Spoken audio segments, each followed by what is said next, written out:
നമസ്കാരം. നിയന്ത്രണരേഖയിലേക്ക് സ്വാഗതം. മലയാള സിനിമാ വ്യവസായം നേരിടുന്ന പ്രശ്നങ്ങൾ എന്തൊക്കെയാണ് എന്ന് ഗവേഷണങ്ങൾ തുടരുന്നതിനിടെയാണ് സമാന്തരമായി മേഖലയ്ക്ക് ഉണർവും ആത്മവിശ്വാസവുമായി അടുത്ത കാലത്ത് ചില വൻ ഹിറ്റുകളുണ്ടായത്. സമീപകാലത്തെ ഏറ്റവും വലിയ ഹിറ്റായി മാറിയ പ്രേമവും ദൃശ്യത്തിന്റെ തമിഴ് പതിപ്പായ പാപനാശവും ഒക്കെ പക്ഷേ ഇപ്പോൾ ചർച്ചകളിൽ നിറയുന്നത് സന്തോഷകരമായ വാർത്തകളിലൂടെയല്ല. സിനിമയെ അടിമുടി ഉലയ്ക്കുന്ന വ്യാജ പകർപ്പുകൾക്കെതിരായ ശക്തമായ ചോദ്യമാണ് പ്രേമവും ഇറങ്ങി തൊട്ടടുത്ത ദിവസം നെറ്റിലെത്തിയ പാപനാശവും എല്ലാം മുന്നോട്ട് വയ്ക്കുന്നത്. നിയന്ത്രണരേഖ ഇന്ന് ഉന്നയിക്കുന്നത് ഈ ചോദ്യമാണ്: സിനിമയെ തകർക്കുന്ന വ്യാജനെ നേരിടാനാകാത്തത് എന്തുകൊണ്ടാണ്? ചർച്ചയിൽ നമ്മളോടൊപ്പം ചേരുന്നത് പ്രശസ്ത സംവിധായകൻ ജിത്തു ജോസഫ്, KSFDC മുൻ ചെയർമാനും പ്രൊഡ്യൂസേഴ്സ് അസോസിയേഷൻ മുൻ പ്രസിഡന്റുമായ Shri Sabu Cheriyan, film chamber treasurer Shri MC Bobby, anti piracy എക്സ്പേർട്ടും എത്തിക്കൽ ഹാക്കറുമായ ശ്രീ വർഗീസ് ബാബു, ഒപ്പം പ്രേക്ഷകരുമാണ്. ആദ്യം ശ്രീ ജിത്തു ജോസഫ്, പാപനാശത്തിന് എന്താണ് സംഭവിച്ചതെന്നാണ് ഈ ദിവസങ്ങൾക്കുള്ളിൽ നിങ്ങൾക്ക് മനസ്സിലാക്കാൻ കഴിയുന്നത്? അത് ഞങ്ങൾ മനസ്സിലാക്കിയെടുത്തുള്ള ഒരു സബ് ടൈറ്റിൽ പ്രിൻ്റാണ് ഓൺലൈൻ വന്നിരിക്കുന്നത്. അപ്പോൾ അത് മോസ്റ്റ് പ്രോബബ്ലി എനിവേ ഇത് തമിഴ്നാടിന് പുറത്തുനിന്നാണ്. It can be Mumbai or out of India എന്നാവാം. അപ്പോൾ ഞാനവിടെ ആക്ച്വലി റിലീസ് ചെയ്തതിൻ്റെ പിറ്റേ ദിവസം ഞാനവിടെ ഉണ്ട്. കമൽ സാറ് ഞങ്ങൾ സംസാരിച്ചിരിക്കുമ്പോഴാണ് എനിക്കൊരു സുഹൃത്ത് എനിക്കൊരു ലിങ്ക് അയച്ചു തന്നു. ആക്ച്വലി 2 ലിങ്ക്, അത് ടോറൻറ്റ് ലിങ്ക്സ് ആയിരുന്നു. അപ്പോൾ പറഞ്ഞു പാപനാശം. സത്യം പറഞ്ഞാൽ ഞാൻ ഞെട്ടിപ്പോയി. കാരണം ഇന്നലെയാണ് റിലീസ് ചെയ്ത്, ഇന്നത് വരുന്നു. ഞാൻ ഇമ്മീഡിയറ്റ് കമൽ സാറിനെ കാണിച്ചു. ഉടനെ അവരൊരു പ്രൊഡ്യൂസർ സൈഡിൽ നിന്ന് ഇത് ഫോളോ അപ്പ് ചെയ്യാൻ, ഇത് മോണിറ്റർ ചെയ്യാൻ ഒരു ഗ്രൂപ്പിന് അറേഞ്ച് ചെയ്തിട്ടുണ്ടെന്നു. അപ്പോൾ ഞാൻ ഇമ്മീഡിയറ്റ് അത് അവർക്ക് അയച്ചു കൊടുത്തു. അത് കഴിഞ്ഞ് വൈകുന്നേരം പറഞ്ഞു അവർ കുറേ ലിങ്ക് അവർ ബ്ലോക്ക് ചെയ്തു. എനിക്കെൻ്റെ ടെക്നിക്കൽ സൈഡ് അറിയില്ല, അപ്പോൾ അത് കുറേ എടുത്ത് കളഞ്ഞു എന്ന് പറഞ്ഞു. അത് കഴിഞ്ഞ് ഞാൻ പിറ്റേ ദിവസം ഇവിടെ എത്തിയപ്പോഴാണ് ചാനലുകളിൽ വളരെ സജീവമായിട്ട് ഇത് കണ്ടു. അപ്പോൾ ഞാൻ ഇമ്മീഡിയറ്റ് വിളിച്ചു. പക്ഷേ ഒരു പ്രൊഡ്യൂസറുടെ അവസ്ഥ ആലോചിച്ചു നോക്കി. ഒരു കോടികൾ അതിനകത്ത് മീൻസ് എന്താ പറയുക, പൈസ കടമെടുത്തൊക്കെ ആയിരിക്കാം. ഒരു ബിസിനസ് ചെയ്യുന്നു അയാൾ. ഒരു പക്ഷേ അത് ആ പടം നഷ്ടത്തിലായാൽ ചിലപ്പോൾ അയാൾ നശിച്ചു പോകും. അപ്പം അത് പ്രൊഡ്യൂസർക്കാണ് ഏറ്റവും കൂടുതൽ ബാധിക്കുന്നത്. അത് വളരെ ഇതൊരു ക്രൂര വിനോദമായിട്ടാണ് എനിക്ക് തോന്നുന്നത്. അദ്ദേഹം പറഞ്ഞതിൽ പ്രധാനപ്പെട്ട കാര്യം പ്രൊഡ്യൂസറാണ്. ഒരു പ്രൊഡ്യൂസർ ഒരു സിനിമയ്ക്ക് എടുക്കുന്ന അധ്വാനവും അതിലുള്ള മുതൽ മുടക്കും എല്ലാം നിമിഷ നേരം കൊണ്ട് തകർത്ത് കളയുന്ന, വളരെ ലഘുവായ ഒരു പ്രക്രിയയിലൂടെ തകർത്ത് കളയുന്നതാണ് ഈ വ്യാജൻ എന്ന് പറയുന്നത്. എന്നിട്ടും ഒരു പ്രൊഡ്യൂസർക്ക്, കേരളത്തിൽ ഇപ്പോൾ ഏറ്റവും ഹിറ്റായി ഓടിക്കൊണ്ടിരിക്കുന്ന സിനിമയുടെ പ്രൊഡ്യൂസർക്ക് സംഘടനകളോട് കലഹിക്കേണ്ടി വരികയാണ്. ഇത് അത്ര വലിയ പ്രശ്നമാണെന്ന് സംഘടനകൾക്ക് മനസ്സിലാകുന്നില്ല. ഇതിനേക്കാൾ വലിയൊരു പ്രശ്നം സിനിമാ വ്യവസായം നേരിടുന്നുണ്ടോ സർ? അതെ, തീർച്ചയായിട്ടും. അത് അൻവർ റഷീദിനും എനിക്ക് തോന്നുന്നില്ല അത് സംഘടന തമ്മിലുള്ള പ്രശ്നമാണ്. കാരണം അൻവർ റഷീദ് അസോസിയേഷനിൽ കംപ്ലൈൻറ്റ് ചെയ്യുന്നതിന് മുമ്പ് തന്നെ അതിൻ്റെ പ്രസിഡൻ്റായ സുരേഷ് കുമാറും ടീമും ഈ രാജ്പാൽ മീണ SP കണ്ട് കാര്യങ്ങളെല്ലാം ബോധ്യപ്പെടുത്തിയിരുന്നു. ഒരു കമ്മ്യൂണിക്കേഷൻ ഗ്യാപ്പേ അവിടെ വന്നിട്ടുള്ളൂ. ശിക്ഷ കിട്ടുന്നില്ല എന്നുള്ളത് തന്നെയാണ് ഇവിടുത്തെ ഏറ്റവും വലിയ പ്രശ്നം. കാരണം നമ്മൾ ഒരാളെ ഐഡൻറ്റിഫൈ ചെയ്ത് പിടിച്ചു കൊടുത്താൽ അതിൻ്റെ പിറ്റേ ദിവസം ജാമ്യത്തിൽ ഇറങ്ങി പോവുകയാണ്. അപ്പോൾ തെറ്റ് ചെയ്യാൻ അവർക്ക് പ്രേരണ കൂടുക. കാരണം കാശ് കിട്ടുന്നു, പിറ്റേ ദിവസം തന്നെ ഇറങ്ങിപ്പോവാം. അപ്പോൾ അവർക്ക് യാതൊരു പ്രശ്നമില്ല. ഇപ്പോൾ താങ്കൾ പറയുന്നത് സിനിമയുടെ വ്യാജൻ ഇറങ്ങുന്നതിനെ കുറിച്ചാണ്. നമ്മളെപ്പോഴും വ്യാജ സീഡികൾ ഇറങ്ങുന്നത് പൊതുവായ ടൈറ്റിൽസ് ഏറ്റവും ഗുരുതരമായ പ്രശ്നം തന്നെയാണ്. പക്ഷേ പ്രേമം സിനിമ ഉണ്ടാക്കിയ വലിയൊരു രാഷ്ട്രീയമായ ചോദ്യം സിനിമയ്ക്ക് പുറത്തുള്ളവരല്ല ആരോപണ വിധേയർ എന്നുള്ളത് കൊണ്ടുകൂടിയാണ്. അതായത് സിനിമ എങ്ങനെയാണ്, എത്രമാത്രം അധ്വാനം ആവശ്യമുള്ള മേഖലയാണെന്ന് അറിയാവുന്ന ആളുകൾ തന്നെയാണ് അന്വേഷണം ഇപ്പോൾ കേന്ദ്രീകരിച്ച് നിൽക്കുന്നത്. ഇല്ല, പക്ഷേ അതും എനിക്ക് തോന്നുന്നില്ല അത് അന്വേഷണം കഴിയുമ്പോൾ അവരായിരിക്കില്ല. കാരണം എന്ന് വെച്ചാൽ ഒരിക്കലും ഒരു സ്റ്റുഡിയോ നടത്തുന്നവരോ അല്ലെങ്കിൽ അതുമായിട്ട് ബന്ധപ്പെട്ടവരൊന്നും ഒരിക്കലും ഇതിൻ്റെ പിക്ചറിൽ വരില്ല. കാരണം അവർക്ക് അതോടുകൂടി അവരുടെ ഇൻഡസ്ട്രി, അവർ ചെയ്യുന്ന തൊഴിൽ നിന്നു പോകും. അത്രയ്ക്ക് ബുദ്ധിയില്ലാത്തവരൊന്നും ഈ ബിസിനസ് ചെയ്യുന്നുണ്ട്. അത് അത്ര ഗൗരവത്തോടു കൂടി അൻവർ റഷീദ് ഇറങ്ങി തിരിച്ചില്ലായിരുന്നെങ്കിലും അതാരാണെന്ന് ആരും ഒരിക്കലും അന്വേഷിക്കാൻ പോകുന്നില്ല. അല്ലെങ്കിൽ അതിന്റെ എവിടെയാണ് കേരളത്തിൽ ഒരു സിനിമ വ്യാജൻ ഇറക്കിയത്, എവിടെയാണ് അതിന്റെ അടിവേർ എവിടെയാണ് എന്നുള്ള ഉത്തരം എത്ര സിനിമകൾക്ക് കിട്ടിയിട്ടുണ്ട്? ആദ്യമേ രാജ്പാൽ മീണ എന്ന് പറയുന്നത് ഇപ്പോൾ UDF ഗവൺമെൻറ് വന്ന് ഗണേഷ് കുമാർ സിനിമ മന്ത്രി ആയിരിക്കുമ്പോഴാണ് ആദ്യമായിട്ട് പൈറസി സെല്ലുണ്ടാക്കുന്നത്. അദ്ദേഹത്തിൻ്റെ ഇനിഷ്യേറ്റീവിലാണ് സെല്ലുണ്ടാക്കുക. ആ സെല്ലുണ്ടാക്കി രാജ്പാൽ മീണ SP അദ്ദേഹം ഇതിനകത്ത് ചാർജ് എടുത്തതിന് ശേഷം വളരെ സജീവമായിട്ട് ഇതിൻ്റെ ഉറവിടം കണ്ടെത്തുകയും അന്നാണ് ബാംഗ്ലൂർ വെച്ച് ഒരാൾ ആത്മഹത്യയ്ക്ക് ശ്രമിക്കുക, അങ്ങനത്തെ പ്രശ്നങ്ങളൊക്കെ ഉണ്ടായി. പൈറസി ഏകദേശം ടോട്ടലി നിന്നതായിരുന്നു. അതിനുശേഷമാണ് ഇപ്പോഴാണ് വീണ്ടും പ്രേമം വന്നപ്പോഴാണ് ഇപ്പോൾ ദൃശ്യത്തിൻ്റെ ഒക്കെ വന്നത് വളരെ നാളുകൾക്ക് ശേഷം. വലിയൊരു സാമ്പത്തിക തട്ടിപ്പ് കൂടിയാണല്ലോ. 10 കോടി മുടക്കി ഇറക്കുന്ന സിനിമ ഒറ്റ മിനിറ്റ് കൊണ്ട് അത് മുഴുവൻ അപഹരിക്കുന്ന രീതിയിലുള്ള വ്യാജം എടുത്ത എത്ര കോടിയോ, 40 കോടിയോ 50 കോടിയോ 50 കോടി അത്ര വലിയൊരു സാമ്പത്തിക തട്ടിപ്പുമായി ബന്ധപ്പെടുത്താവുന്ന കാര്യമാണ്. പക്ഷേ ശ്രീ ജിത്തു ജോസഫ്, താങ്കൾക്ക് തോന്നുന്നുണ്ട് അൻവർ റഷീദിന്റെ ഒരു വൈകാരിക പ്രതികരണം മാത്രമായിരുന്നു സംഘടനകളോട്? അൻവർ റഷീദ് അങ്ങനെ എന്തെങ്കിലും പ്രതികരിച്ചതിനെ ഞാൻ ഒരിക്കലും ഇത് പറയില്ല. കാരണം ഇപ്പോൾ എല്ലാവർക്കും അവരുടെ പ്രശ്നം വരുമ്പോൾ പൊള്ളും, വിഷമം തോന്നും. ആ വിഷമത്തിൽ പറഞ്ഞു പോയതാണ്. അപ്പോൾ അതിനെ ഞാൻ ഒരിക്കലും ഇത് ചെയ്യുന്നില്ല. പക്ഷേ ഇത് ഈ പറയുന്ന കാര്യങ്ങൾ അതിനകത്ത് എന്തെങ്കിലും യാഥാർത്ഥ്യം ഉണ്ടോ എന്ന് നോക്കണം. വെറുതെ നമ്മൾ അങ്ങോട്ടും ഇങ്ങോട്ടും പറഞ്ഞ് വെറുതെ ഒരു അഭിപ്രായ വ്യത്യാസം ഉണ്ടാക്കി ബന്ധങ്ങളാണ് പോകുന്നത്. ഇത് ഒന്നിച്ച് നിന്ന് ഫൈറ്റ് ചെയ്യേണ്ട ഒരു കാര്യമാണ്. എൻ്റെ പ്രശ്നമല്ല, പ്രേമം എന്ന് പറയുന്ന സിനിമ എൻ്റെ അല്ല എന്ന് ഓർത്തുകൊണ്ട് ഞാൻ മാറി നിൽക്കരുത്. അതിന് പറ്റിയാൽ നാളെ എൻ്റെ സിനിമയ്ക്ക് പറ്റും, ഈ ഇൻഡസ്ട്രിക്ക് പറ്റും. അതുകൊണ്ട് എന്തുണ്ടെങ്കിലും എനിക്ക് ഇതിൻ്റെ യാഥാർത്ഥ്യം അറിയില്ല, നമ്മൾ അതിനെക്കുറിച്ച് പറയാൻ പറ്റില്ല. പക്ഷേ അദ്ദേഹം എന്ത് പറഞ്ഞാലും ഞാൻ കുറ്റം പറയില്ല, കാരണം എൻ്റെ സിനിമയാണെങ്കിലും ഞാനും പറഞ്ഞു പോകും. Kerala police anti piracy cell താങ്കളൊക്കെ ആയിട്ടുള്ളവരോട് സഹകരിച്ച് വിശ്വാസം ഉണ്ടാക്കിയിരുന്ന ഒരു കാലം ഉണ്ടായിരുന്നു. പേടിക്കണ്ട, വ്യാജന പേടിക്കണ്ട എന്ന് തോന്നിയിരുന്നൊരു കാലം. അതെങ്ങനെയാണ് ആ ആന്റി പൈറസി പ്രൊസീജിയർ എങ്ങനെയാണെന്നുള്ളതെന്ന് പറയാം. ആക്ച്വലി ഞാൻ 35ഓളം മൂവി ചെയ്തു. ഇതിൽ അൻവർക്കയുടെ ഒരു ബാംഗ്ലൂർ ഡേയ്സ് മൂവി ഞാൻ ചെയ്തത്. അപ്പം ആ സമയത്ത് ഈ മൂവി ഇൻ്റർനെറ്റിൽ വന്നപ്പം എനിക്ക് അതിനെ വൈറലാക്കാനുള്ള ഒരു സമയം പോലും കിട്ടില്ല. അൻവർക്ക രാത്രി ഒരു 12 മണിക്ക് എന്നെ വിളിച്ചു. റീസ് ഞാൻ ഓൺലൈനിലുണ്ട് അപ്പം തന്നെ. അപ്പോൾ ഞാൻ പെട്ടെന്ന് അൻവർക്കയെ വിളിച്ചപ്പോൾ അത് റെസ്പോണ്ട് ചെയ്തു. റീസ് എന്തെങ്കിലും ചെയ്തേ പറ്റുള്ളൂ എന്ന് പറഞ്ഞു, ബിക്കോസ് സീരിയസ്. അപ്പോൾ ഞാനത് ഓൾമോസ്റ്റ് എല്ലാ സൈറ്റിൽ നിന്ന് തന്നെ വൈറലാവാത്തന്നെ ഡിലീറ്റ് ചെയ്ത് കളഞ്ഞു. അപ്പോൾ ഇതിൽ കിട്ടിയ IP-കൾ അപ്പം തന്നെ ഒരു ബ്ലാക്ക് ലിസ്റ്റ്, എന്തെങ്കിലും അറിയാമായിരിക്കും, ടെക്നോളജി ഡെവലപ്പ് ചെയ്തിരുന്നു. ആ ടെക്നോളജി ഈസ് ഒരു ബ്ലാക്ക് ലിസ്റ്റാണ്. എല്ലാം ആര് ഡൗൺലോഡ് ചെയ്താലും ഒരു വാർണിംഗ് മെസ്സേജ് പോകുമായിരുന്നു. അപ്പം ഇത് അപ്പം തന്നെ ഐഡൻറ്റിഫൈ ചെയ്യാൻ പറ്റും അവരുടെ സിസ്റ്റത്തിൻ്റെ MAC ID. അതാണ് ഞാൻ ഒന്നുകൂടി വിശദീകരിക്കാൻ ചോദിച്ചത്. ആളുകൾക്ക് അറിയില്ല എങ്ങനെയാണ് ആന്റി പൈറസി വർക്ക് ചെയ്യുന്നത് എന്ന്. ഞാൻ ചെയ്താൽ ആരും അറിയില്ല എന്നുള്ള ധൈര്യത്തിൽ ഡൗൺലോഡ് ചെയ്യാൻ ശ്രമിക്കുന്ന ആളുകളുണ്ടല്ലോ, അപ്ലോഡ് ചെയ്യാൻ. ശരി, എങ്ങനെയാണ് ഈ ആന്റി പൈറസി വർക്ക്? നമ്മളിപ്പോൾ അറിയേണ്ടതെന്ന് പറഞ്ഞു കഴിഞ്ഞാൽ ഒരു ഇൻ്റർനെറ്റ് ഒരു വീട്ടിലുണ്ടാവും. ആ ഇൻ്റർനെറ്റ് വർക്ക് ചെയ്യുന്ന ഒരു ISP-യുടെ കീഴെയാണ് ഇൻ്റർനെറ്റ് സർവീസ് പ്രൊവൈഡർ. മിക്കവാറും ഏഷ്യനെറ്റ് ആവാം, റിലയൻസ് ആവാം, അങ്ങനെ ഒരുപാട് ISPs ഉണ്ടെങ്കിൽ നമ്മളെ വീട്ടിൽ കണക്ഷൻ തന്നിട്ടുണ്ടാവാം. അപ്പോൾ ഒരു സിസ്റ്റത്തിൻ്റെ IP സ്കൂഫ് ചെയ്യാം. നമ്മൾ സാധാരണ ഫിലിം അപ്ലോഡ് ചെയ്യുന്ന ഒരു വ്യക്തി IP സ്കൂഫ് ചെയ്തിട്ടായിരിക്കും സിനിമ അപ്ലോഡ് ചെയ്യുന്നത്. പക്ഷേ അതിൻ്റെ ചില സാങ്കേതികത, ഇപ്പോൾ ഇന്ത്യക്കകത്ത് നിന്ന് ഒരു സിനിമ അപ്ലോഡ് ചെയ്യാറുണ്ട്. ഞാൻ നോക്കിയപ്പോൾ ഇന്ത്യക്കകത്തുള്ള ഒരു ആൾ അപ്ലോഡ് ചെയ്യുകയാണ്, പക്ഷേ IP കാണിക്കുന്ന ലണ്ടൻ, അമേരിക്ക അല്ലെങ്കിൽ പാകിസ്ഥാൻ പോലെ പല സ്ഥലങ്ങളിലും കാണിക്കും. അപ്പോൾ നമ്മൾ ഈ കേസ് അന്വേഷണമൊക്കെ ആയിട്ട് നേരെ പാകിസ്ഥാനിൽ IP എടുത്തിട്ടോ അല്ലെങ്കിൽ കാനഡ IP എടുത്തിട്ടോ ഒരു കാര്യമില്ല. ആക്ച്വലി ഞാൻ അത് ട്രേസ് ഔട്ട് ചെയ്യാൻ ഒരുപാട് ടെക്നോളജി യൂസ് ചെയ്തു. കാര്യം നമ്മളിപ്പോഴത്തെ യങ്സ്റ്റേഴ്സ് വളരെ ബ്രില്യൻ്റ് ആണ്. സോ ഞാൻ ആരും കുറ്റം പറയുന്നതല്ല. ടെക്നോളജി വളരും തോറും നമ്മൾ അതിനെയും കാട്ടി വളരണം. അതാണ് ഞാൻ പറയാനുള്ളത്.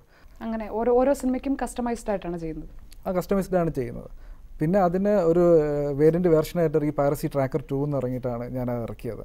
അപ്പം മലയാള സിനിമകൾ ഇൻ്റർനെറ്റിൽ വരുവാണെങ്കിൽ അപ്പം എവിടെ നിന്ന് അപ്ലോഡ് ചെയ്താലും ഒരു സിസ്റ്റത്തിൻ്റെ MAC ID നമുക്ക് എടുക്കാം. പക്ഷേ MAC ID സ്കൂഫ് ചെയ്യാം.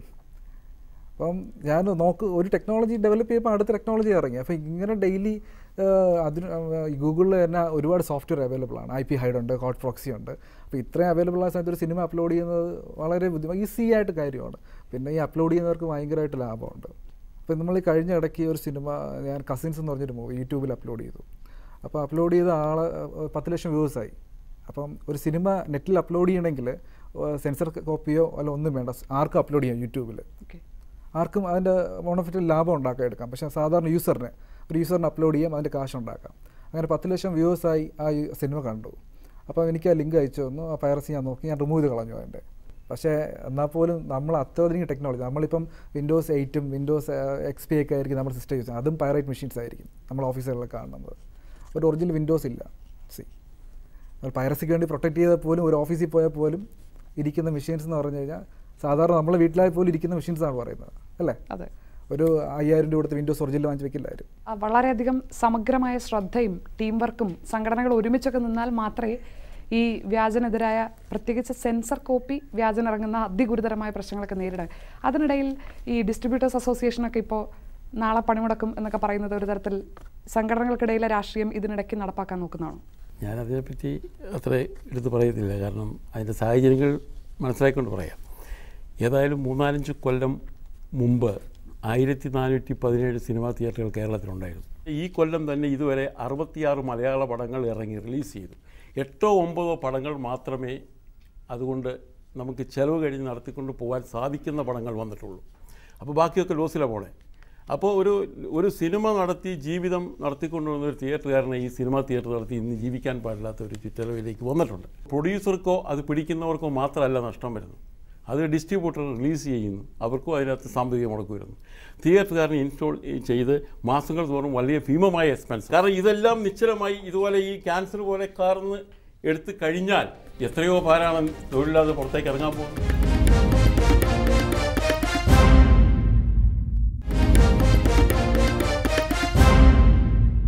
കാണാൻ ആളുകൾ ഉണ്ടാവുന്നത് കൊണ്ടാണല്ലോ വ്യാജൻ ഇറങ്ങുന്നത് എന്നുള്ളതാണ് സിനിമക്കാരുന്നയിക്കുന്ന ഒരു ചോദ്യം, അവരുടെ അധ്വാനം മനസ്സിലാക്കാതെ, ഇതിനുള്ള നീണ്ടു നിൽക്കുന്ന പ്രയത്നം മനസ്സിലാക്കാതെ നമ്മളതിന് കൂട്ടു നിൽക്കുന്നുണ്ടോ?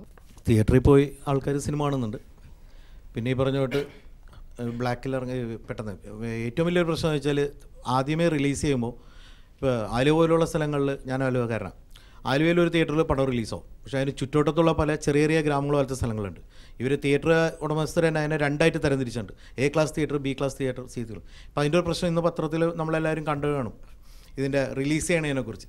അവർ തമ്മിൽ ഇപ്പോൾ കേസ്, ഇപ്പോൾ എ ക്ലാസ് തിയേറ്റർ പറഞ്ഞാൽ ബി ക്ലാസ് തിയേറ്റർക്കാർക്ക് സാങ്ഷൻ കൊടുത്തതിന് അവർ സുപ്രീം കോടതി വരെ പോകുമെന്ന് പറയുന്നത്. അപ്പോൾ ചെറിയ ചെറിയ ഗ്രാമങ്ങളിലുള്ള തിയേറ്ററുകളിൽ പോലും റിലീസ് കൊടുക്കുകയാണെങ്കിൽ ഇങ്ങനെ ഉള്ള പടങ്ങൾ വൈഡ് റിലീസിന്റെ കാര്യം പറഞ്ഞാൽ തെറ്റും. എല്ലാം പറയും.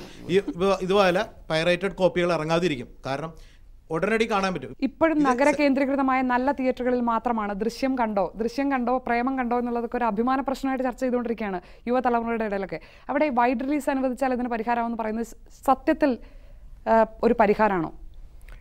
പരിഹാരമാണോ എന്ന് ചോദിച്ചു കഴിഞ്ഞാൽ പ്രൊഡ്യൂസറെ സംബന്ധിച്ചിടത്തോളം അത് റിലീസ് ചെയ്യുമ്പോൾ ആ ചുരുങ്ങിയ ദിവസത്തിനുള്ളിൽ നല്ലൊരു റവന്യൂ വരും. അപ്പോൾ ഇങ്ങനെ പൈറസി ചെയ്ത് നടക്കുകയാണെങ്കിൽ അതിലും നല്ലത് മാക്സിമം ആൾക്കാർ ആദ്യം തന്നെ കണ്ട് ആ റവന്യൂ പ്രൊഡ്യൂസർ സേഫ് ആകുന്നതല്ലേ നല്ലത്. അങ്ങനെ വരുമ്പോൾ അതൊരു പരിഹാരം തന്നെയാണ്. കാരണം എന്ന് വെച്ചാൽ ഇതിനകത്ത് ഇപ്പോൾ ശരിക്കും കേരളം എന്ന് പറയുന്ന സിറ്റിയാണ്. കേരളത്തിൽ വളരെ റിമോട്ടായിട്ടുള്ള സ്ഥലം എന്ന് പറഞ്ഞാൽ ഇല്ല, നല്ല എല്ലാ സ്ഥലവും തിക്കലി പോപ്പുലേറ്റഡ്. അല്ല, തിയേറ്റർ അത് നന്നാക്കാത്തത് ഈ ഇപ്പം ഈ 1500 തിയേറ്ററിൽ 1000 പൂട്ടിപ്പോയി എന്ന് പറയുന്നതിൻ്റെ മെയിൻ കാരണം അവർക്ക് റിലീസ് കിട്ടാത്തതും ഒരു വലിയ കാരണമാണ്. അപ്പോൾ റിലീസ് കൊടുക്കുമെങ്കിൽ തിയേറ്റർ നന്നാക്കാൻ ആളുണ്ട്. ഇപ്പോൾ തിയേറ്റർ നന്നാക്കി AC ആയിട്ട് വന്നിരിക്കുന്ന തിയേറ്ററുകാർക്ക് ഇപ്പോഴും റിലീസ് കൊടുത്തിട്ടില്ല. ഇന്നിപ്പോൾ പ്രേമത്തിന് വേണ്ടി അദ്ദേഹം പറഞ്ഞ മാതിരി പ്രേമത്തിന് വേണ്ടി 9-ാം തീയതി സമരം ചെയ്യുന്ന അതേ ഗ്രൂപ്പുകാർ അതിൻ്റെ തൊട്ട് താഴെ ന്യൂസുണ്ട്, ആ താഴത്തേക്ക് റിലീസ് കൊടുക്കാതിരിക്കാൻ ഞങ്ങൾ സുപ്രീം കോടതി വരെ പോകുന്നു. അപ്പോൾ ഈ രണ്ടും തമ്മിൽ ഒരു ബന്ധവുമില്ല. അത് റിലീസ് കൊടുക്കാതിരിക്കാനല്ല സുപ്രീം കോടതി പോകുന്നത്, അതിൽ വന്ന ശിക്ഷ വ്യക്തികൾക്ക് വന്നതുകൊണ്ടാണ് അത് പോകേണ്ട കാരണം അവകാശങ്ങൾ നിഷേധിക്കുന്നു. നമുക്ക് ഏതൊരു സംഘടനയ്ക്കായാലും കുടുംബമായാലും മറ്റ് ഏത് തലത്തിലായാലും അവർക്കൊരു അമ്മയുണ്ടായിരിക്കും, അപ്പനുണ്ടായിരിക്കും. അമ്മയോട് മക്കൾക്ക് സ്നേഹമുണ്ടെങ്കിലും മക്കൾക്ക് അമ്മയോട് സ്നേഹമുണ്ടെങ്കിലും അമ്മ നൊന്തുപറ്റതാണല്ലോ മക്കളെ. ആ വേദന മനസ്സിലാക്കിയിട്ട് ഒരു മകൻ കിടന്ന് വെള്ളത്തിൽ കിടന്ന് തലയിട്ടടിക്കുമ്പോൾ എൻ്റെ മക്കളുടെ അടുത്തേക്ക് ഇറങ്ങി വരാൻ അമ്മയ്ക്ക് ബാധ്യതയില്ലേ? ഈ അമ്മ എന്ന് ഉദ്ദേശിക്കുന്നത് ഞാൻ സിനിമാ സംഘടന തന്നെയാണ്. ഇവിടെ അൻവർ ഷീർ പോലെ സാറും മറ്റു പ്രൊഡ്യൂസേഴ്സും മാത്രമല്ല വീഴുന്നത്, ഒരു പടല തന്നെ ആ കൊലയിലെ വീണു പോവുകയാണ്. ഇത് ഒരമ്മയല്ല, 3-4 അമ്മമാരുണ്ട്, അതാ പ്രശ്നം. ഈ അമ്മമാര് തമ്മിൽ ഒരു ധാരണയില്ല. അമ്മ, അമ്മൂമ്മ, അമ്മായിമ്മ അങ്ങനെ പോയിരിക്കുകയാണ്. വേദന അറിയുന്നില്ല, നൊന്ത് പറ്റിട്ടില്ല. എല്ലാ സിനിമകളുടെയും വ്യാജ സീഡികൾ അല്ലെ വ്യാജ പ്രിന്റുകൾ നെറ്റിൽ അപ്ലോഡ് ആവുന്നുണ്ട്. പക്ഷെ പ്രേമം, പാപനാശം പോലുള്ള ഹൈ പ്രൊഫൈൽ ആയിട്ടുള്ള സിനിമകൾ മാത്രമേ ചർച്ച ചെയ്യപ്പെടുന്നു. ഇത് ലാഭത്തിൽ കുറഞ്ഞ പടങ്ങളാണ്. ഇതൊക്കെ നഷ്ടത്തിൽ പോയി നശിച്ചു പോയിട്ടുള്ള പലരും നമ്മൾ അറിയാത്തതുണ്ട്. പക്ഷേ ഞാൻ പറഞ്ഞ അദ്ദേഹം പറഞ്ഞത് ഒരാൾക്ക് വേണ്ടിയിട്ട് ഫൈറ്റ് ചെയ്യരുത്, നമ്മൾ എല്ലാവർക്കും വേണ്ടിയിട്ട് ഫൈറ്റ് ചെയ്യണം. അപ്ലോഡ് ചെയ്യണോ അതിൽ തന്നെ ഡൗൺലോഡ് ചെയ്ത് കാണുന്നു കുറ്റകരമല്ലേ? തീർച്ചയായിട്ടും കുറ്റകരമാണ്. ഇല്ലേ? അപ്പോൾ ഈ ഡൗൺലോഡ് ചെയ്ത് കഴിഞ്ഞാൽ അത് കണ്ടുപിടിക്കാൻ സാധിക്കും? തീർച്ചയായും കണ്ടുപിടിക്കാൻ സാധിക്കും. ഈ ഡൗൺലോഡ് ചെയ്ത സാധനം പുതിയ ആപ്പുകളുണ്ട്, സാപ്പിയ പോലുള്ള ആപ്പുകൾ വഴി, ആപ്സ് വഴി മൊബൈലുകൾക്ക് ട്രാൻസ്ഫർ ചെയ്ത് പോവുകയാണ് ഈ സാധനം. തീർച്ചയായിട്ടും ഇൻ്റർനെറ്റ് വഴി മാത്രമല്ല, ഇപ്പോൾ അത് മാസമായിട്ട് സാപ്പിയ പോലുള്ള ഒരു സോഫ്റ്റ് ആപ്പ് വഴി നിസ്സാരം മിനിറ്റുകൾ പോലും എടുക്കണം, 1 മിനിറ്റ് പോലും എടുക്കാതെ ഒരു ഫുൾ മൂവി വേറെ മൊബൈലിൽ നിന്ന് വേറെ മൊബൈലിലേക്ക് മാറിക്കൊണ്ടിരിക്കുകയും. തീർച്ചയായിട്ടും അതെങ്ങനെ കണ്ടുപിടിക്കാൻ സാധിക്കും? അതാണ് ടെക്നോളജി. സാധിക്കുമോ? സാധിക്കും, തീർച്ചയായിട്ടും സാധിക്കും. ചേട്ടൻ്റെ മൊബൈൽ ആക്ച്വലി ഞാനൊരു ത്രെഡിങ് നടക്കും. ചേട്ടൻ്റെ മൊബൈലിൽ ചേട്ടൻ്റെ ISP ഉണ്ടാവും. ഒരു ഇൻ്റർനെറ്റ് തരുന്ന ചുമ്മാ തരില്ല. നമ്മളെല്ലാവരും വൈഫൈ ആണെങ്കിൽ പോലും ഇൻ്റർനെറ്റ് ഉണ്ട്. അപ്പോൾ അതിന് IP സ്കൂഫ് ചെയ്തിട്ടില്ലെങ്കിൽ നിങ്ങൾ ആ മൊബൈൽ കണ്ടെത്തി നിങ്ങളെ പിടിക്കുവാണെങ്കിൽ നിങ്ങൾ ആർക്ക് ട്രാൻസ്ഫർ ചെയ്തു, ആർക്ക് ട്രാൻസ്ഫർ ചെയ്തിട്ടില്ല, മെമ്മറി കാർഡ് ഉണ്ടോ, എല്ലാം സോ വെരി ഫാസ്റ്റ്. ഇപ്പോൾ എല്ലാവർക്കും അറിയാമായിരിക്കും, ഞാൻ പറയാതെ തന്നെ. പ്രേമത്തിന്റെ വാർത്ത വന്ന് അറസ്റ്റ് ചെയ്യപ്പെട്ടതൊക്കെ കൗമാരക്കാരായ വിദ്യാർത്ഥികളാണല്ലോ, പ്ലസ് ടു വിദ്യാർത്ഥികളൊക്കെ. അവർ ചോദിക്കുന്ന ഫേസ്ബുക്കിലൊക്കെ എനിക്കൊക്കെ വരുന്ന ഏറ്റവും കൂടുതൽ ഇപ്പോൾ സംശയങ്ങൾ വരുന്നതാണ്, ഞങ്ങളുടെ കയ്യിൽ കിട്ടിപ്പോയി, പ്രേമത്തിന്റെ പകർപ്പ് ഞങ്ങളുടെ കയ്യിലുണ്ട്, ഞങ്ങളത് കണ്ടു, കൂട്ടുകാർക്കൊക്കെ കൊടുത്തു, എന്തെങ്കിലും കുഴപ്പമുണ്ടോ? ആക്ച്വലി യങ്സ്റ്റേഴ്സിനെ പിടിക്കുന്നത് ഭയങ്കര വേദനാജനകമായ കാര്യമാണ്. എനിക്ക് ഒരു എഫേർട്ട് എടുത്ത സിനിമയാണ്, നല്ലൊരു സിനിമയാണ്, അതുകൊണ്ടാണ് എല്ലാവരുടെ കയ്യിലും എത്തിയത് ആ സിനിമ. അപ്പോൾ ചുരുങ്ങിയത് അവർക്കറിയാം പൈറേറ്റ് കോപ്പിയാണ്, അത് കാണാൻ പാടില്ല, തെറ്റ് ഏതാണെന്നും ശരിയാണെന്നും നമ്മുടെ സമൂഹത്തിൽ ഇപ്പോഴത്തെ പിള്ളേർക്ക് അറിയാം, യങ്സ്റ്റേഴ്സിന്. സോ അവരത് വളരെ കുറച്ചുകൂടെ കെയർ ചെയ്യാമായിരുന്നു ഇങ്ങനെ സംഭവം ഉണ്ടായിരുന്നെങ്കിൽ. പക്ഷേ അവരെ നയിക്കുന്ന ഒരു പൊതുബോധം പലപ്പോഴും തോന്നിയിട്ടുള്ളത് അമൽ നീരദിന്റെ ആണെന്ന് തോന്നുന്നു. ഒരു സിനിമ വളരെ സീരിയസ് ആയി അവരത് ടേക്കപ്പ് ചെയ്തപ്പോൾ, യോബിന്റെ പുസ്തകമാണോ അതിന് മുമ്പ് ഇറങ്ങിയ സിനിമയാണോ, വളരെ സീരിയസ് ആയി എടുത്തപ്പോൾ വന്നത് ഏതാണ്ട് ഒരു ദിവസം കൊണ്ട് 2 ലക്ഷം പേർ കണ്ടു. 2 ലക്ഷം പേരെ അറസ്റ്റ് ചെയ്യാൻ കേരള പോലീസിന് കഴിയുമോ, നടപടി എടുക്കാൻ കഴിയുമോ? പിന്നെ എന്നാ എന്നെ ഒന്ന് പിടിക്കൂ എന്ന് പറഞ്ഞിട്ട് ആ സമയത്ത് വഞ്ചനക്കൂട്ടം ഒരുപാട് കണ്ടായിരുന്നു. ഇതിനകത്ത് ഇപ്പോൾ നമ്മൾ ഇങ്ങനത്തെ ഒരു സൈറ്റിൽ കയറിയാൽ തന്നെ അപ്പോൾ തന്നെ പറയും അറിയാലോ, അതിനകത്ത് മെസ്സേജ് വരും, ഇത് തെറ്റാണ് നിങ്ങൾ ചെയ്യുന്നതെന്ന്. അപ്പോൾ പിന്നെ ഇത് അറിയാൻ പാടില്ലാതെ ഒന്നും അല്ല, അറിയാൻ പാടില്ലാതെയല്ല. പക്ഷെ എല്ലാവരും ചെയ്യുന്ന തെറ്റായതുകൊണ്ട് ഞാനും കൂടി ചെയ്താൽ എന്താണ് കുഴപ്പമെന്ന് ലക്ഷക്കണക്കിന് ആളുകൾ ചിന്തിക്കുന്നു, അത് പകർന്നു പോകുന്നു. അതിനെന്താണ് സൊല്യൂഷൻ? സോ ഡൗൺലോഡ് ചെയ്യുന്ന അപ്ലോഡ് ചെയ്യുന്ന കുറ്റകരമാണ്. കോപ്പിറൈറ്റ് ആക്ട് പ്രകാരം 5 വർഷം തടവും 2 ലക്ഷം രൂപ പിഴയുമാണ്. പിന്നെ ടെക്നോളജി ആക്ട് യൂസ് ചെയ്ത് ഇപ്പം ജിത്തുവേട്ടൻ്റെ ഒരു ഫിലിമാണ്, എത്ര കോടി എടുത്ത ജിത്തുവേട്ടൻ 50 കോടിയോ.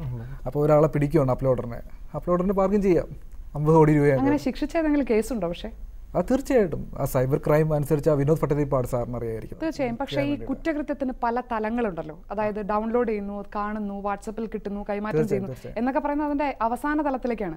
ഈ സിനിമ മനഃപൂർവ്വം ദ്രോഹിക്കണം, ഇത് വിനാശകരമായ ഒരു കുറ്റമാണ് എന്ന് അറിഞ്ഞുകൊണ്ട് ആദ്യം അത് അപ്ലോഡ് ചെയ്യുന്ന ആളുകളെ എത്ര കേസിൽ കണ്ടെത്താൻ കഴിഞ്ഞിട്ടുണ്ടെന്നാണ് ചോദ്യം. അവരാണല്ലോ പേടിക്കേണ്ടത്. ആവർത്തിക്കാൻ പാടില്ലാത്ത തെറ്റ് അവിടെയാണ്. അങ്ങനെ എത്ര കേസുകൾ കേരളത്തിൽ റിപ്പോർട്ട് ചെയ്തിട്ടുണ്ട്? മെയിനായിട്ട് 2 കേസുകളാണ്.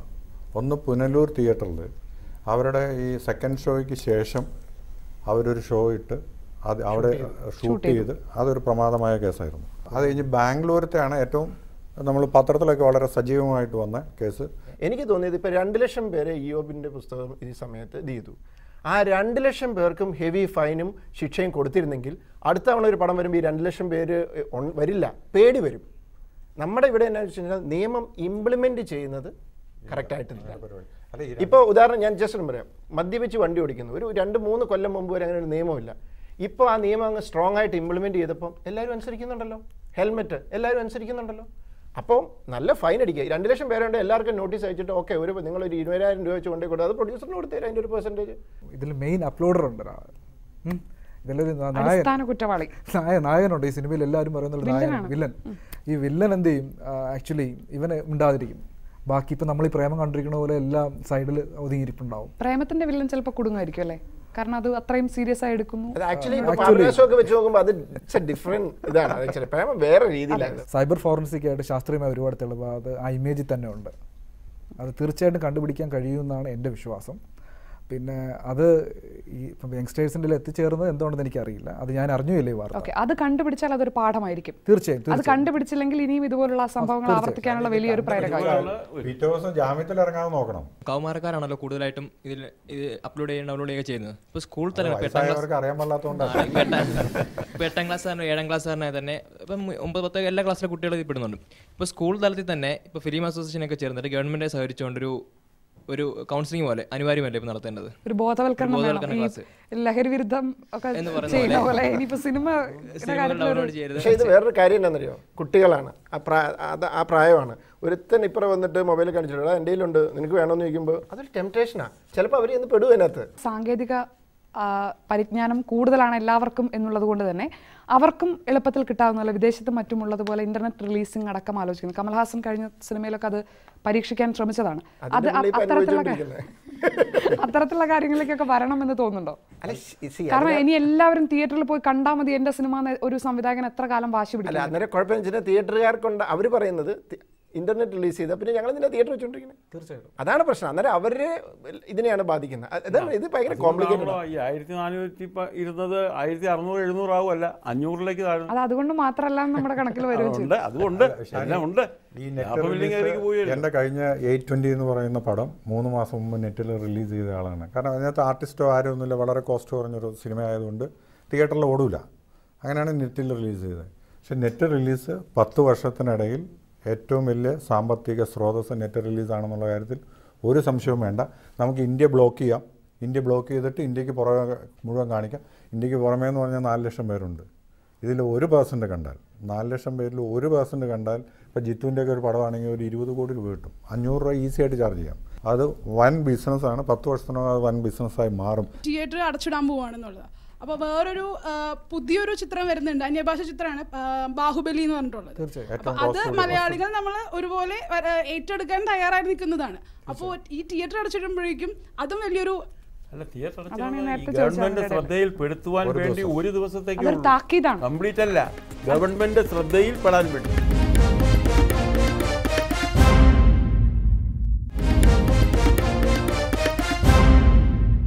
പ്രതിരോധത്തിന് സാധ്യമായ എല്ലാ വഴികളും തേടണം. അതിൽ ഈ ഇന്റർനെറ്റ് റിലീസിംഗ് അടക്കം കാലം മാറുന്നുണ്ട്.